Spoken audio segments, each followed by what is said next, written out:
चिंतन श्री गुरुदेव दत्त. काल आपण परमपूज्य शकुंतलाताई आपटे महाराजांच्या तो महासुखाचा निमथा पावे या पुस्तकातील देवांना कशी काळजी असते, परमहंसाची अवस्था वगैरे आपण पाहिले. आज आपण योगी आणि संन्यासी हे एकची याबद्दल वाचूया. ऐके योगी आणि संन्यासी जनी, हे एकची सिनाने धनी मानी. येरवी विचारी जती जव दोन्ही, तव एकची ते. काल आपण बघितले सद्गुरू श्री ज्ञानेश्वर माऊली श्री भगवंतांचे मत मांडताना म्हणतात की योगी आणि संन्यासी हे दोन्ही एकच आहेत, मात्र हे नीट कळावे यासाठी संन्यासी कोणास म्हणावे आणि योगी कोणास म्हणावे तेही माहिती पाहिजे. संन्यासांची अंतर्चिन्हे.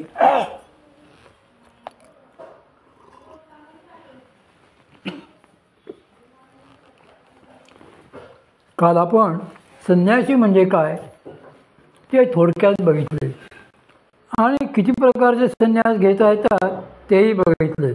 आता राहिले योगी.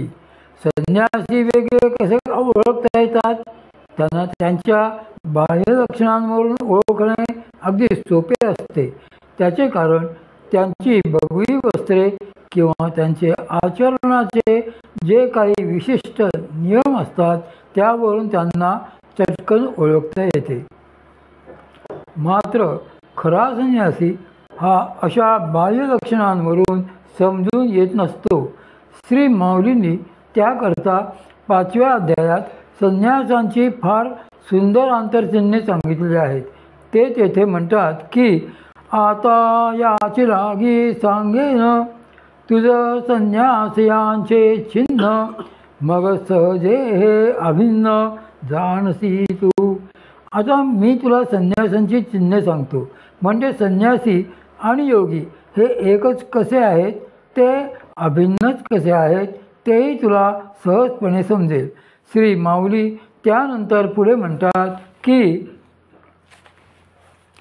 तरी गेलियाची सेन करी, न पोहता चाड न धरी, जो सुनिश्चळ अंतरी मेरू जैसा.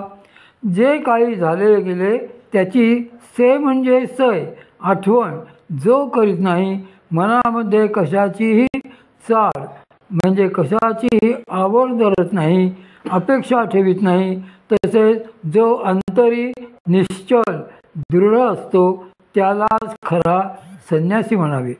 श्री रामबाबांची सवय.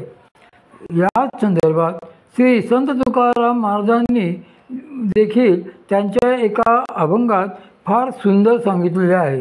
ते म्हणतात की हेची देवाचे दर्शन, सदा राहे समाधान, आली उर्मी साहे तुका म्हणे थोडे आहे.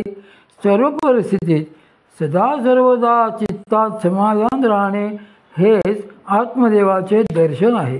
जो प्रारब्धाने उठणाऱ्या वासनारूपी शांतपणे सहन करतो त्याला परमार्थाचा परमलाभ लवकरच होतो.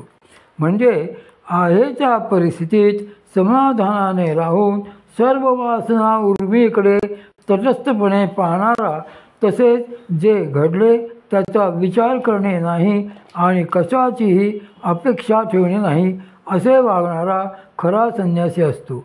आमचे परमपूज्य श्री साई रामबाबा जे होते ते नेहमी स्वतःला राम असेच संबोधत नसत. ते कधीही मी केले किंवा माझे आहे असे म्हणत नसत. मला त्यांची मोठी गंमत वाटे की हे महाशय असे कसे बोलत असतील. आपण सहजच बोलतो ना की मी इकडे जाणार आहे वगैरे, पण पूज्य श्री रामबाबा चुकूनसुद्धा कधी स्वतःचा उल्लेख मी म्हणून करायचे नाहीत. शेवटी एके दिवशी माझ्या लक्षात आले की ते काही असे मुद्दाम करत नाहीत.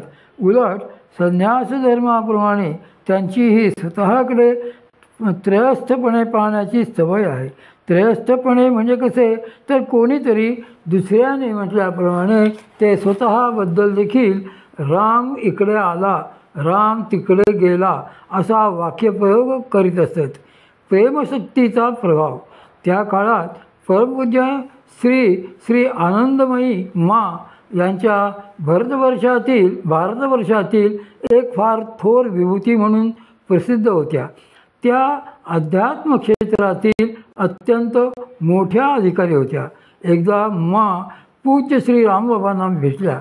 अशीच कुठली तरी भक्तियात्रा होती म्हणून कोणत्या तरी तीर्थक्षेत्री रामबाबा गेले होते आणि तिथेच काही काळ राहिलेले होते. त्या दरम्यान योगायोगाने माचा मुक्कामही त्याच तीर्थक्षेत्री होता. तेथे असतानाच एकदा रात्री 1-1:30 वाजता रामबाबाजींच्या मनात आले की संपूर्ण 2 दिवस आपण येथे राहिलो, पण श्री आनंदमयी माशी आपली भेट अजून काही झालेली नाही. कदाचित यावेळी त्यांना भेटण्याचा योगही नसेल. मग येथे कशाला थांबायचे, आपण आपले जावे निघून. असा विचार मनात येताच ते त्वरित तिथून निघाले. रात्री 1:30 वाजता त्याने नेहमीप्रमाणे आपले जवळ बाळगणे आवश्यक असते तेवढेच एका पिशवीत ठेवलेले सामान उचलले आणि ते निघाले. ते तर संन्यासीच होते. त्यांना काळ वेळ वगैरे कशाचेच बंधन नव्हते. तेथून निघाल्यानंतर पायऱ्या उतरून खाली रस्त्यावर पोचताहेत तेवढ्यात अचानक मागून हाक आली, राम.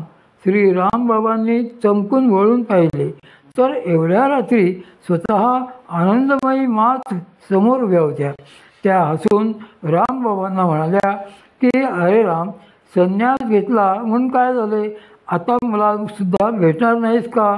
श्री श्री आनंदमयी माने असे म्हटल्याबरोबर पूज्य श्री रामबाबा झटकन मागे फिरले आणि ओशाळून मांना म्हणाले, नाही, तसे नाही मा.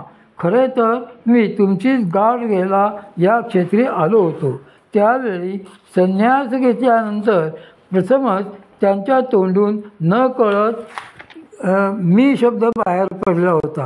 मात्र तो प्रभाव श्री श्री मानच्या मातृवात्सल्याचा अद्भुत अशा प्रेमशक्तीचा होता. त्या प्रेमभावाविषयात ते आपला नियम कधीच विसरले होते.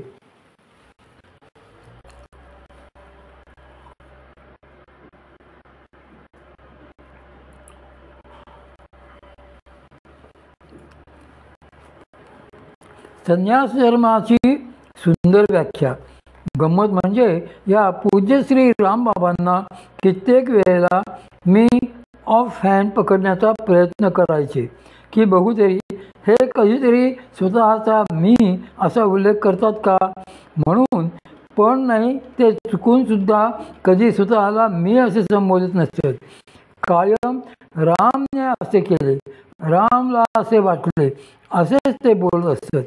एके दिवशी न राहून मी त्यांना विचारले की रामबाबा, मला आपल्याला एक प्रश्न विचारायचा आहे. त्यावर ते म्हणाले की विचार ना. मग मी त्यांना विचारले की तुम्ही स्वतःला मी असे का संबोधत नाही. त्यावर रामबाबांनी मला गंभीरपणे सांगितले की अगं, जर मी राहिला तर या भगव्या वस्त्राचे काय प्रयोजन उरले. या छोट्याशा पण मार्मिक उत्तरातून श्री रामबाबांनी संन्यास धर्माची किती सुंदर व्याख्या सांगितली बघा. ते फार बोलले नाहीत. त्यांनी मला त्यावेळी एवढे सांगितले की त्या भगव्या वस्त्राच्या आतला मी जर गेला तरच ते परिधान करणे योग्य आहे. आता साधकाचा हा मी कसा जाईल, तर त्याचीच एक पायरी म्हणून सांगताना सद्गुरू श्री ज्ञानेश्वर माऊली येथे म्हणतात की तरी गेली याची सेन करी. परमार्थाच्या साधकांनी जे झाले त्याचा विचार नाही आणि पुढे काय होणार आहे त्याची अपेक्षा देखील नाही असे असावे. आल्या क्षणाला अलिप्ततेने जगणारे ते जे असतात ते संन्यासी. श्री संत तुकाराम महाराजही त्यांच्या एका अभंगात असे म्हणतात की ऐसा घेई कारे संन्यास, करी संकल्पाचा नाश, तोडी जाणीवेची कळा, होई वृत्तीसी वेगळा.